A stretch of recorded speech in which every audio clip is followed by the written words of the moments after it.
지법 직원분들이 신체적인 상해를 입은 부분은 없다 이렇게 확인해 주셨는데 맞습니까? 신체적인 상해는 없는 것으로는 확인이 됐습니다. 예. 다만 그로 인해서 생긴 그 정신적 트라우마를 어떻게 치료할 것에 대해서는 법원에서 고민 중입니다. 예. 지난 주말 사이에 헌정사상 초유의 일들이 하도 많아가지고 정말 안타깝게 생각을 합니다.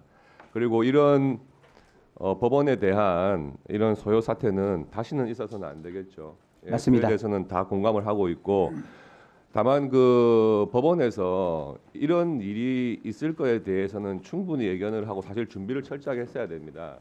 저도 서부지방검찰청에 근무를 했기 때문에 서부지방법원의 위치가 사실 이런 소요 사태라든지 시위에 굉장히 취약해요. 거기는 바로 대로변을 접하고 있지 않습니까?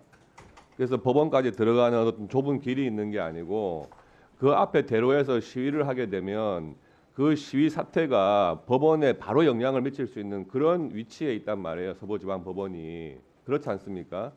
그러면은 그 전부터 이 서부지방법원에서 체포영장 발부하고 구속영장 하는 것에 대해서 많은 그 시위자들이 그 현장에 있었단 말이죠.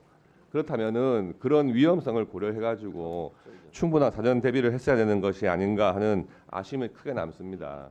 네, 한 말씀만 올려도 되겠습니까? 예, 제가 질문 드릴게요. 예. 예. 그래서 오늘 지금 언론에서도 이런 부분에 대해서도 우려를 했습니다. 구속영장 발부 과정에서 굉장히 이 공정성이나 형평성에 의심을 하게 한 이런 부분들에 대해서도 지적을 해놨어요. 두 가지를 말씀드릴게요. 지금 2023년 9월 달에 이재명 대표 영장을 기각했던 판사는 영장 기각 사유를 600자 분량으로 설명을 했다.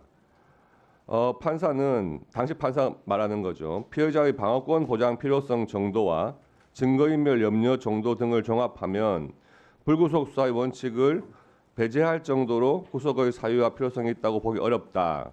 설명하면서 정당의 현직 대표로서 공적 감시와 비판의 대상인 점을 감안했다는 사유도 있었다.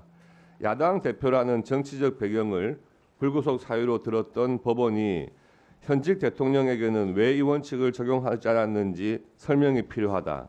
이런 부분 하나를 지적했습니다. 그렇고 또 이런 지적도 했어요. 영장 심사가 주말에 이루어지면서 대통령 영장 심사는 영장 전담 판사가 아닌 주말 근무 당직 법관에 의해 이루어졌다. 과거 대형 사건의 경우 주말이라도 영장 판사들이 했던 전례와 비교해도 납득하기 어렵다. 이렇게 언론사에서 지금 사설을 통해서 지적을 하고 있단 말이에요. 이런 부분들이 법원에 주는 그런 이미지가 뭔가 불공정하고 이게 다른 사례들하고 좀 형평성이 맞지 않는 것이 아니냐.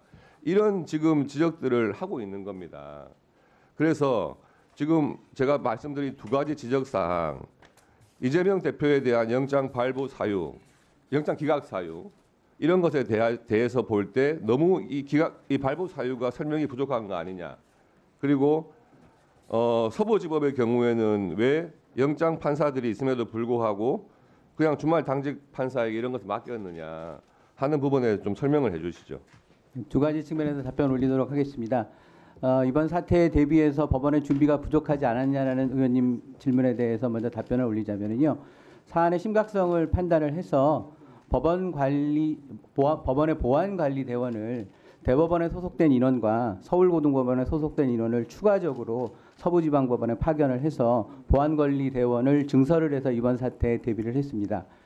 청사의 보안은 외부적인 부분은 경찰이 담당을 하고 있고 내부적인 부분은 저희가 담당을 하고 있는데요. 구체적인 사건 수사를 통해서 진실규명이 이루어져야 되겠습니다만 이번에 시위대가 진입된 경로를 보게 되면 법원 후문 쪽에 있는 부분이 무너지는 바람에 시위대가 들어온 것으로 보고 있고요. 청사의 출입문을 통해서 들어오는 과정에서는 셔터가 내려져 있고 경찰이 보안 스크럼을 짜고 막고 있는 상태였습니다만 청사 측면에 있는 당직실에 유리를 깨고 시위대가 진입하는 바람에 청사의 출입문도 아마 무너진 것으로 저희는 판단을 하고 있습니다. 그 과정에서 저희 직원들은 당직실 입구를 막기 위해서 이 자판기를 이동을 해서 문을 열지 못하도록 조치를 취하고 대응을 했었습니다만 당직실에 그 유리창이 깨지고 시위대가 진입하는 상황에서는 신변의 위협을 느끼고 좀 전에 잠깐 말씀드린 것처럼 10층으로 대피를 했었습니다. 이런 재반 사정을 고려했었을 때 저희도 정말 예상치 못한 상황이었습니다만 추가적인 인력 투입을 해서 보안관리대원이 나름대로 노력했다는 점을 말씀을 드리도록 하겠습니다. 두 번째, 서부지방법원에서 왜 영장 전담이 아닌 당직 판사가 이 영장 실질 심사를 했는지에 대해서 답변을 올리자면요.